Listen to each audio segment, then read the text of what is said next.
In 2014, Swedish director Ruben Östlund released his breakout film Force Majeure.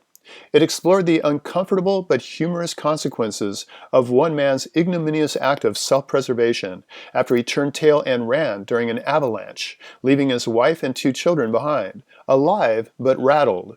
With his 2017 follow-up, The Square, Östlund once again demonstrates his talent for teasing out comedy from awkward situations.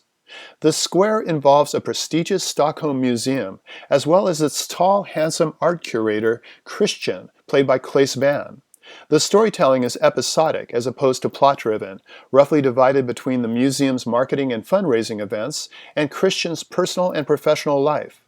The museum is the elitist embodiment of questionable values, hosting pretentious exhibits such as a stack of chairs and piles of dirt, raising the obvious questions, what constitutes art and who gets to decide? Christian keeps busy juggling museum business, post-divorce custody of his 2 school-aged children, and the occasional female attracted to his public stature, intelligence, and good looks. Several of the Square's most memorable moments stem from Christian's interactions with a journalist, played by the wonderfully expressive Elizabeth Moss. Moss manages to convey so much with a perfectly timed blink, smile, or tilt of the head. Her dialogue is almost superfluous. The film's title comes from an installation art piece called The Square, consisting of a large illuminated quadrilateral built into the courtyard grounds of Christian's museum. It's also the film's central metaphor, representing the invisible social boundaries that keep us in our place. As long as those imaginary boundaries are respected, life chugs along fairly smoothly.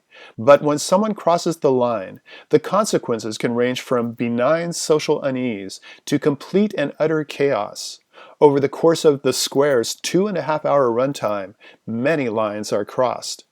The frequency of social snafus, both big and small, might seem contrived, but not if The Square is read as a cautionary tale. The world Östlund depicts appears to be teetering on the brink of civil dystopia, and the copious conflicts point to an underlying problem, like the fissures that precede a volcanic eruption. Economic inequality is the unstated root of all evils.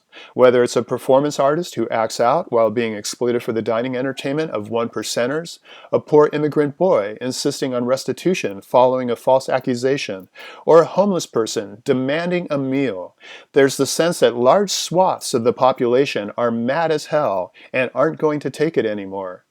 This may not sound like the stuff of comedy, but therein lies the genius of The Square. Östlund has a psychologist's eye for human nature and the understated comedic touch of Jacques Tati. The end result is kind of like virtual slapstick, the emotional equivalent of slipping on a banana peel. Östlund's films are so unique they're worthy of a subgenre of their own. Maybe someone should coin a fancy French phrase to describe them, such as cinéma du maladroit, or cinema of the awkward. Even though every scenario depicted in The Square is cringeworthy, tonally, the humor is always there, even if it is as dry as the Atacama Desert. For KSQD's Film Gang, this is Paul Koneski.